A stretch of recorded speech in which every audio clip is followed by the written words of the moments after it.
Queridos conspiradores en casa, ustedes han oído hablar igual que yo de la nao de la China. Pues no era la nao de la China, No. sino era de la nao El galeón de Manila. de las Filipinas, el galeón de Filipinas. Pero bueno, la historia es muy interesante porque realmente se podría escribir una novela fantástica de lo que aconteció durante el siglo XVI a la hora de que empezaron a llegar estas naves desde Asia, después de que Magallanes y Elcano hubieran llegado. Total, es una historia maravillosa en donde caben las novelas perfectamente bien. Pero bueno, pues dejemos la palabra a Isabel Revuelta. Es una historia fantástica, la nao de China, lo exótico, lo desconocido, el océano más grande que tiene la Tierra. Ustedes sabían que es 2 veces más grande que el Atlántico, todos los continentes caben dentro de él. Es la tercera parte de la superficie de la Tierra y sin embargo, en el siglo XVI se hace una de las rutas más larga en kilómetros y más longeva. 250 años dura la ruta de la nao de China, Galeón de Acapulco o Galeón de Manila. Qué bonito. Yo me acuerdo de en el bosque de la China, la chinita se perdió. Pero me parece bien que abordemos porque México, sin querer queriendo, o queriendo más bien, se convirtió en el eje del mundo. Entonces, en el momento en que íbamos a hablar de cómo se descubre el tornaviaje o la ruta de regreso, porque podías ir de América, podías ir a Asia, pero no pudiste regresar desde 1521 hasta 1565. Naufragabas o para regresar a México tenías que darle la vuelta al mundo. O sea, estabas frito. Entonces creo que vale la pena porque entonces se convirtió, a México, la Nueva España, se convirtió en el eje que unía, por un lado, se unía con Europa y por el otro lado con Asia. La China poblana no era China, ya lo contaremos, pero más que eso, si somos lo que comemos, muchas de las cosas que comemos son gracias, y solo gracias a que existió el galeón de Manila. Si no, sería imposible. Un taco al pastor sería imposible. Son los papás. Así es. Sí. No, bueno, estoy de acuerdo contigo. Pero bueno, pues por lo pronto brindemos porque esta ruta con Asia, gracias a Urdaneta, que ya hablaremos de Urdaneta y del tornaviaje. Y de Legazpi. Y de Legazpi se hizo posible. Bueno, pero ¿por qué se hizo posible y por qué cabe en la novela? Ya se los contamos ahora. Venga, salud. Por el gusto.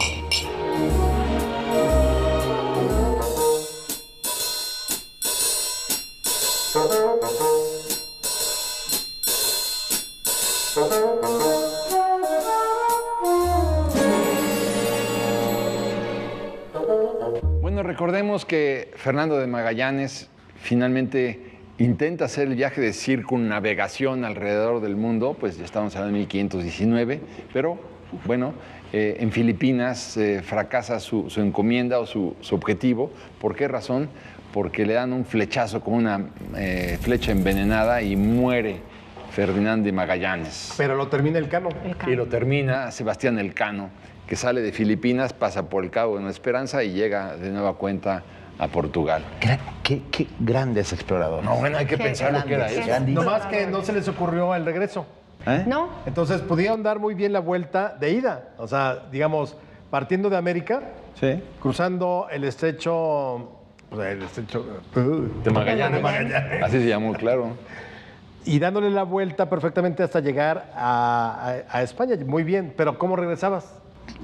El gran problema después de la conquista de México de 1521 es que no había cómo regresar desde Asia, las Filipinas, Japón, China, a México o a la Nueva España por el Pacífico. Ese fue el gran problema de 1521 a 1565, o sea, Que hubo muchos 45 años. 45 años, muchos intentos. La corona española nunca quita el dedo del renglón. Inclusive Cortés manda a su cuñado Saavedra en una expedición que tampoco logra el famoso tornaviaje, que es maravilloso. Y este personaje, Andrés de Urdaneta, bajo las órdenes de Legazpi, López de Legazpi, llegan a lo que antes eran las Islas Molucas, denominadas después Filipinas por Felipe II, y por un golpe de suerte encuentran una corriente que le llaman el viento negro, que es muy poético el nombre, Kuroshibo. Kuroshibo, y se retorna a Nueva España, haciendo el mundo ancho, la primera ruta globalizada, llamémosle así, de un comercio de un océano tan grande,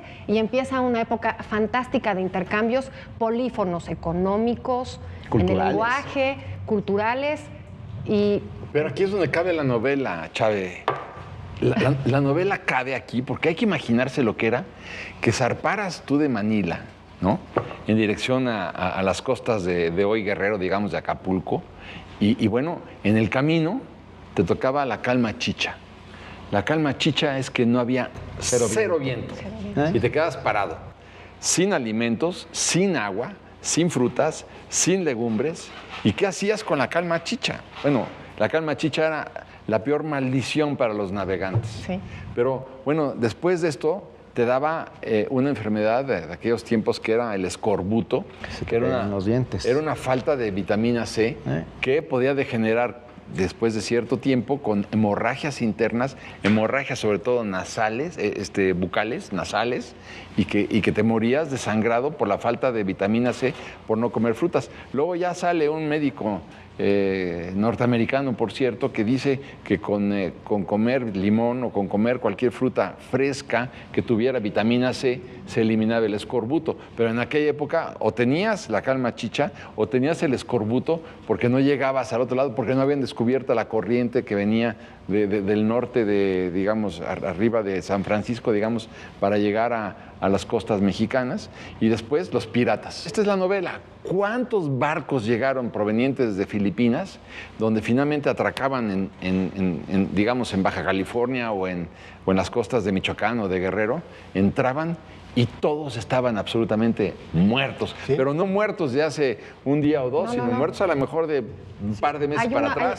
Hay uno muy, muy interesante.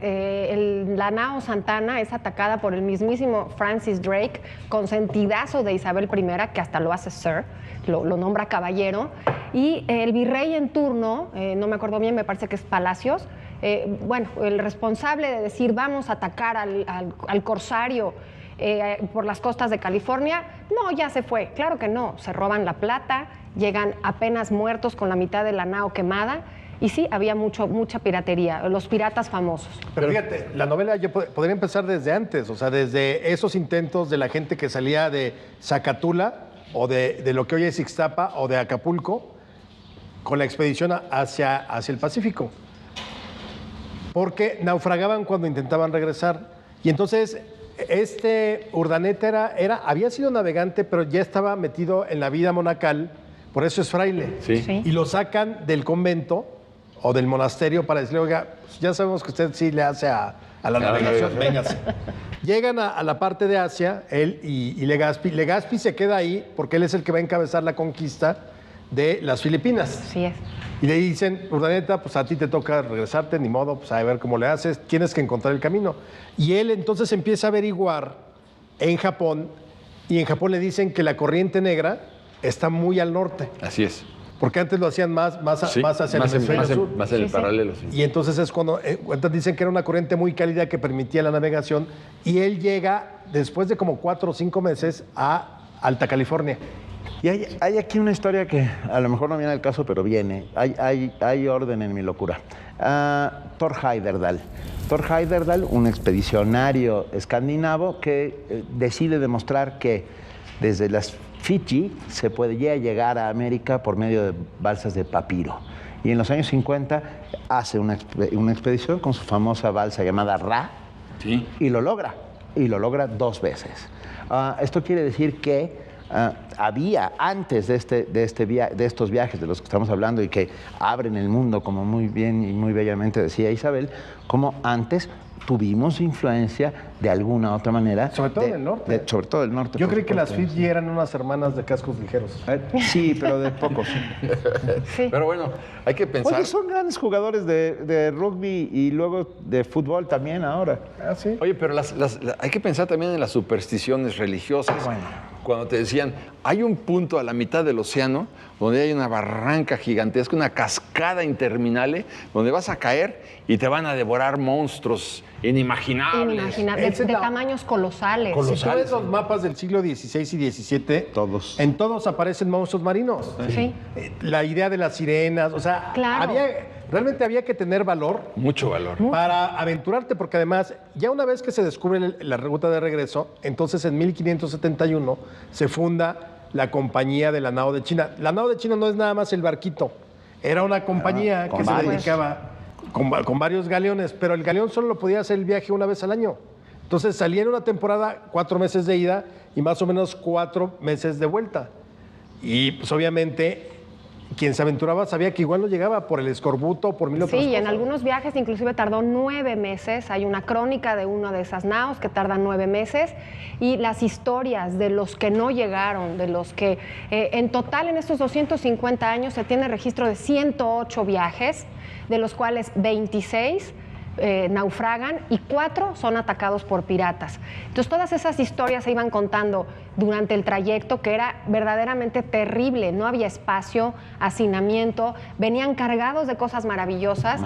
Maravillosas, pero el trayecto era terrible. Claro que al llegar a Acapulco era el verdadero carnaval. Ah, bueno. La A ver, fiesta Y de estaba ahí el Acapulco. fuerte de San Diego, Claro. justo para protegerlos. De los piratas. De los piratas. Pero yo te preguntaría, Benito Taibo, va para ti la pregunta.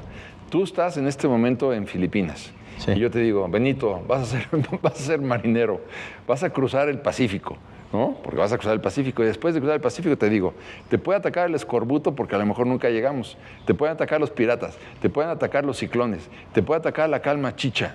Te puedes quedar parado a la mitad del Atlántico y te puedes morir deshidratado, sin comida y sin nada. Y además corres el peligro de que haya una cascada y te coman los Y monstruos que en marinos. esos 4 meses te engañe tu esposa. ¿Y eso qué? ¿Y me estás Qué preguntando bárbaro. si lo haría? No, bueno. La pregunta es si lo haría. Sí. La respuesta viene del maravilloso poeta de la generación del 27, Rafael Alberti. Ajá. Yo, marinero en tierra. Pues sí, es que hay que ver lo que era aventarte no lo haría. a una odisea de esas. No, digo. pero o sea, no solamente ellos ya en una situación mucho más pacífica, porque al final no iba a ser una guerra, pero imagínate la gente que venía con Pizarro o la gente que fue con Vasco Núñez de Balboa, o sea, esas exploraciones donde no sabías lo que ¿A te ibas a dónde encontrar. ibas? Incluso Cortés, se decía de una gran ciudad ahí en el centro del valle, pero nadie sabía qué te ibas a encontrar. O sea, sí había que tener mucho valor espíritu. para poder decir, pues vamos adelante a ver qué pasa. Y luego que de repente llegues y veas cómo se están cocinando a los prisioneros y el pozole es con carne humana. ¿Lo que Wow. tal? No, bueno, pero bueno. que también, ahorita que tocas el tema de Vasco Núñez de Balboa, vale la pena hacer un paréntesis. Vasco Núñez de Balboa es el que descubre el Océano Pacífico. Sí, claro. Él es el que lo descubre. sí. Bueno, pero es curioso ver cómo cuando él ya lo descubre y lo toma en términos de Fernando el Católico y Hasta un Te Juana. Deum le- Sí, todo eso. 1502 me parece por ahí. Por ahí. Creo que es un poco después. Y lo Pero bueno, divertido es que le ponen un nombre que no corresponde a su verdadera identidad Naturaleza. y naturaleza, ¿no? De Pacífico no tiene nada. no el tiene- Pacífico. no, bueno. Bueno, se ve que las olas que llegaban en eso. Porque es por ahí, por Panamá, por donde llega. Pero bueno. Y- Pero bueno, pues No, antes me encanta pensar cuando nunca se imaginó Da Gama que iba a cambiar Europa también, porque eso de ir a bañarse al mar, eso de ir a la playa, No existía. eso es una costumbre completamente asiática. Por supuesto. El pareo con motivos tropicales, la palapa, Ay, son qué bonito. palabras, son Y palabras que tampoco además. imaginó que un equipo de fútbol llevaría su nombre. Y el bikini es una isla y entonces son cosas dadas por sentadas que entran a Europa muy fuertemente desde Asia. Salud. salud por el Océano Pacífico y los bikinis, y los descubrimientos del bikini. ¿Y tú, querido conspirador, conoces alguna historia de la Nao de China? Compártela. @conspiradores40. #Yo conspiro.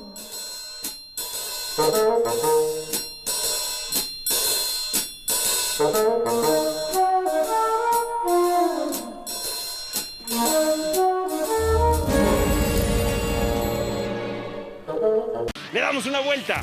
al territorio azteca. La noticia está en las calles, en los rincones de todo México. El espacio de ADN 40 donde dejamos los foros de televisión y nos vamos a donde se mueve la información. Porque usted lo sabe, este espacio, este programa, lo hacemos absolutamente todos. Norte a sur te traemos los hechos. Esta es nuestra crónica urbana. Tu ciudad en tiempo real. Lunes a viernes, 19 horas. ADN 40. Siempre conmigo.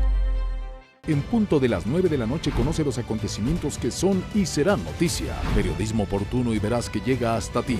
Muy buenas noches. Gracias por su sintonía y preferencia. Entérate de los sucesos que hacen historia en Es Noticia. Lunes a viernes, 21 horas. Por ADN 40. Siempre conmigo. Todas las noches en esta República MX, el análisis, el debate, los temas de fondo y la información.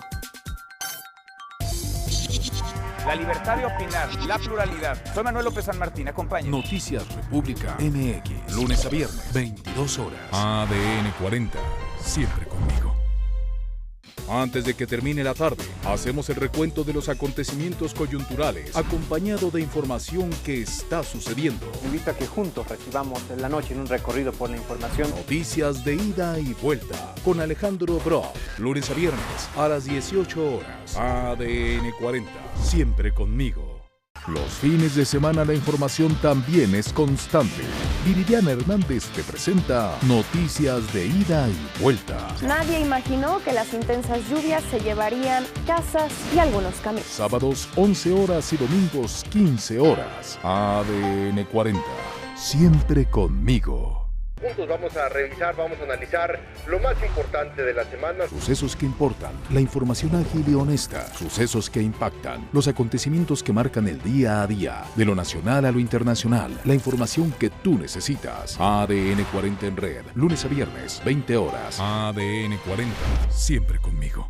Investigación y análisis crítico. Hay un cambio profundo en la concepción de entregar las noticias. Periodismo para el mundo de hoy. La misma calidad, el mismo contenido, información verificada. Así amanece con Leonardo Curcio. Lunes a viernes a las 7 horas.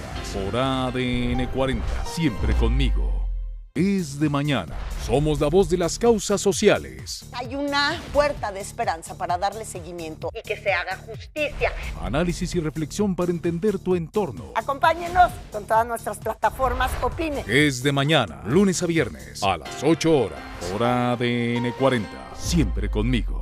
Le damos una vuelta al territorio azteca. La noticia está en las calles, en los rincones de todo México. El espacio de ADN 40 donde dejamos los foros de televisión y nos vamos a donde se mueve la información. Porque usted lo sabe, este espacio, este programa, lo hacemos absolutamente todos. Norte a sur te traemos los hechos.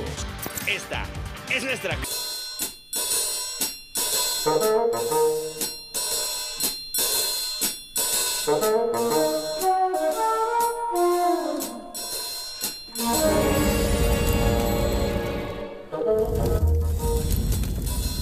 ¿Y tú, querido conspirador, conoces alguna historia de la Nao de China? Compártela. @conspiradores40. #yo conspiro. Total que es muy importante rescatar, digamos, todos estos pasajes de una gran audacia de los navegantes españoles y portugueses del siglo XVI. ¡Qué audacia para emprender un viaje de esos sin saber si ibas a llegar o no ibas a llegar! Y bueno, creo que la historia de los navegantes españoles y portugueses del siglo XVI bien vale la pena recordarlos en este momento. Por supuesto, y darles un homenaje, porque de verdad eran unos héroes. No, bueno, todos claro, los sentidos. por supuesto que sí. ¿Y qué pasa cuando el galeón de Manila o la Nao de China logra establecer esta ruta? Bueno, empieza, porque tú estabas contando lo de la feria. Sí, una vez que llega a Acapulco, hay que entender que para España y Nueva España, lo chino, a partir de ahora, es todo lo que está en Oriente. Así es. Puede ser Japón, puede ser Guam, puede ser India incluso. Y entonces, queda maravilloso en este mundo barroco, porque voy a entrar como por el arte, digámoslo así. Este terror a lo vacío que tenía el barroco, cuando descubren esas riquezas chinas, se colman paredes, vitrinas, muebles, de todo esto, porcelanas chinas, marquetería, enconchados, los biombos, las lacas. Bueno, Oye, pero además, espérate, el término ahorita que mencionas, para Europa sí era el lejano oriente. Sí. Y nosotros lo adoptamos como una expresión para nosotros. Sí. Y no, para nosotros era el lejano poniente. Así es. Es muy curioso, pero nosotros siempre el lejano oriente y no, está más lejano hacia el poniente. Así es. Pero a ver, ¿pero qué más? Perdón. La seda. Claro, todas las sedas. Las especies. Que gracias, nao de China. Sin las especies no seríamos quienes somos. No, bueno. Pues se descubre América por buscar especies, ¿no? Bueno, y se seguía con esa tradición. La pimienta, que viene de Madagascar. Nuez moscada. La vainilla, que también viene de ahí. La nuez moscada. Te digo que no... Un taco al pastor, el cerdo viene de Europa. Sí. ¿De acuerdo? Las especies vienen de Asia. La piña es africana. Y la cebolla es... no, la cebolla... Americana, creo. Es americana. Sí. Es bueno, pienso yo. Solo nos quedaría la cebolla y la tortilla. Pero ahí vale la pena que rescatáramos el origen del taco, ¿no? Porque el origen del taco es importante porque pues los mexicas aportamos la tortilla. Selladas muchas veces. Sí, bueno, pues aportamos la tortilla. Los españoles aportaron el cochino, el cerdo. El cerdo que tanto gustó. Que lo picaban. Y los mexicas también aportábamos, yo me incluyo, ¿no? El jitomate, la cebolla, el cilantro. El cilantro es asiático. Ojo. Sí, ¿es asiático ya? El cilantro y el perejil son asiáticos. Entonces, la salsa mexicana tan rica, pues es finalmente la historia del taco es eso, ¿no? Bueno, tiene el ingrediente asiático, tiene el ingrediente europeo de la carne de cerdo, porque no había cerdos en México. Bueno, ahora ya sobran, digo. Es que eso somos una mezcla de culturas y tenemos que identificarnos por fuerza como tal y sentirnos orgullosos de esa mezcla. Pero es que además otra cosa, Benito, un purismo sanguíneo es una degeneración. Por supuesto. Este purismo racial es el que preconizó Hitler, digamos, a partir del año 33, cuando lamentablemente llegó al poder. Entonces no podemos nosotros preconizar una cosa de estas. Viva la apertura, somos una mezcla de todo. Viva la diversidad. La diversidad. ¿Y por qué nos gustó tanto en Nueva España? ¿Por qué gustó tanto lo diferente? Porque entró por el orden de lo cotidiano, no fue impuesto, entró por el gusto. Entra tan profundamente el gusto por lo asiático, que estamos hechos de muchas cosas y de muchos ingredientes. Pero valía la pena recordar por qué las Filipinas, por qué se llama Filipinas, claro. Fue en honor de Felipe II. Claro. Por eso entonces... Era una colonia española. Era una colonia española y entonces le pusieron las Filipinas en honor de Felipe II, igual que le pusieron a la parte mendocina, digamos, de la península en honor del virrey Antonio de Mendoza. Y también muy importante mencionar que ya a esa expedición las expediciones que van en las naos de China, ya van mexicanos, o sea, ya no es nada más el español, ya es gente que había nacido en 1525, 30 y que tenía 18, 20 años cuando empiezan estas expediciones. O sea, ya hay una culturización de novohispanos en Asia. Y es tan grande. Yo creo que vale la pena insistir en un punto, en el descubrimiento aunque ya lo tratamos, ¿no? Pero se me ocurre, el descubrimiento de Urdaneta, de esta corriente que viene de Asia para América, que al tomar esa corriente, pues ahorrabas, digamos, 2/3 partes del viaje. Llegar vivos. Entonces digo, mientras no se descubrió esta corriente, la gente se moría en el camino, o la robaban los piratas. O tenías que es que imagínate, el mismo yo en 1525 digo, quiero ir a Asia. Ya llegas a Asia. Y luego dices, bueno, ¿cómo me regreso? No te puedes regresar por aquí porque naufragas. Darle la vuelta al mundo. Urdaneta lo hizo, porque sobrevive a un naufragio y lo rescatan los portugueses y por eso dijo, yo ya quiero vivir en la santa paz de los conventos. Además, en ese momento todavía estaba el conflicto entre los límites fijados por Papa Alejandro VI, con las burlas alejandrinas, que dividió qué le correspondía a Portugal y qué le correspondía a España. Entonces, tú como español no podías meterte en ciertas aguas porque si te agarraban te ibas a pudrir en un calabozo. Es hasta finales del siglo XVI cuando se juntan las dinastías y entonces se junta la corona española con la portuguesa y entonces ya se divide es más libre, ya. Y tan profunda fue la culturización que llegamos a la China poblana. Este símbolo mexicano por antonomasia es una princesa hindú. Así es. Llamada Mirra, nació en 1609 y la venden a unos piratas portugueses y así llega a Manila. con estos piratas. Después cruza por esta corriente que decimos, llega justamente a Acapulco y tenía 2 compradores.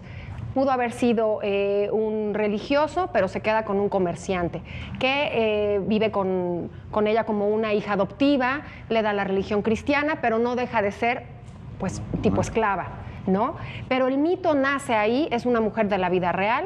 Después la casan con un chino, por eso se llama la China Poblana en Puebla, y sus vestimentas no es lo que después fue la versión de lo exótico, lo que nos gustaba tanto, la chaquira, la lentejuela, el rebozo de bolitas. Era una mujer que vivió hasta los 70 años y justamente hablando de este tema de la religiosidad, virgen en su matrimonio por un crucifijo que la separaba del chino, y entonces se vuelve una figura mística para la religión poblana. Y hasta el día de hoy sigue rezándose a la China Poblana. A la China Poblana. Lugares. ¿Sabes cómo me puedo imaginar cuando llegaba la nao de la China a Acapulco con objetos, sedas, animales, verduras, frutas, mangos, todo esto desconocido? No, digo, me cuesta trabajo. Es como imaginar que en este momento llegaran a la Ciudad de México un cohete que viniera de Marte, ¿no? Y bajara cosas. Y bajara cosas, y bajara objetos de Marte, ¿no? Porque así me imagino que... Un político honesto, por ejemplo. No va a llegar nunca. No, eso sería refrescante. Pero imagínate la pestilencia.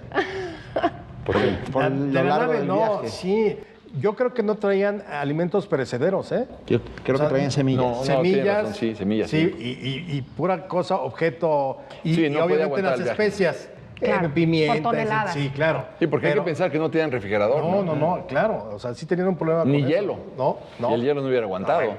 No, y era una fiesta que duraba mucho. Quizá carne seca con sal. Sí. Bueno, pero esa era la mejor invitación para el escorbuto. ¿Por qué? Porque no tienes nada fresco y entonces al comer carne salada... Fíjate, ¿qué verdura en esas condiciones te dura, o fruto, te dura 4 meses? Ninguna. No. A ver, Isabel, pero Chávez, ¿con qué te quedas? Pero plantaban dentro de los barcos, ¿eh? Traían plantas. No sé. Sí, señor, claro que sí.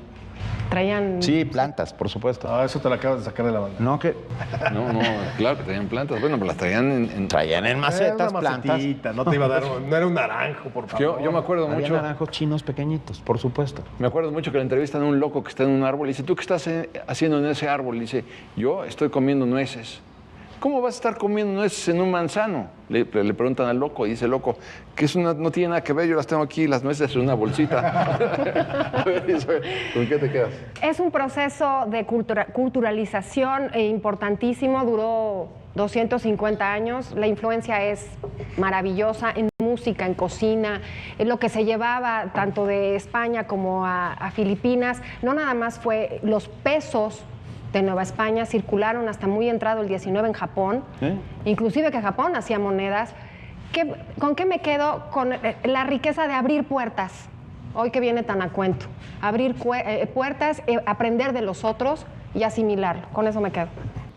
Yo creo que México se convirtió en el eje que unió a un mundo, o 2 mundos que estaban quizá más alejados por otras rutas y demás. Entonces, se convierte en el eje. Yo creo que la importancia de México en ese sentido, tener una costa tan amplia en el Pacífico y hacia el Atlántico, le permitió también convertirse durante varios siglos en un vínculo. Me quedo con el viaje, el asombro, la aventura, los sabores. Me quedo con todo eso y lo agradezco desde el fondo de mi alma. Bueno, yo me quedo con la idea de que México fue el ombligo del mundo. Sí, no perdamos de vista que el imperio azteca, llegaba al norte del territorio de Michoacán y hasta prácticamente Guatemala, o sea, era un imperio gigantesco. Pero además, después, ya en el siglo XVI, fuimos el ombligo del mundo. Como tú decías, el peso mexicano era lo que hoy es el equivalente del dólar. Los mexicanos nos constituimos en el ombligo del mundo porque lo que llegaba de Asia lo mandábamos a Europa, ¿no? Entonces, a través de la nao de China o del comercio ya atlántico. Gracias a la conquista de México. Yo creo que lo importante es reconocer que los mexicanos somos muy fregones. Lo que pasa es que nuestro gobierno no está a nuestra altura. ¿Qué tal? Venga. Únanse a nosotros. Vénganse con los conspiradores. Conspiren. Salud, chicos, por el placer.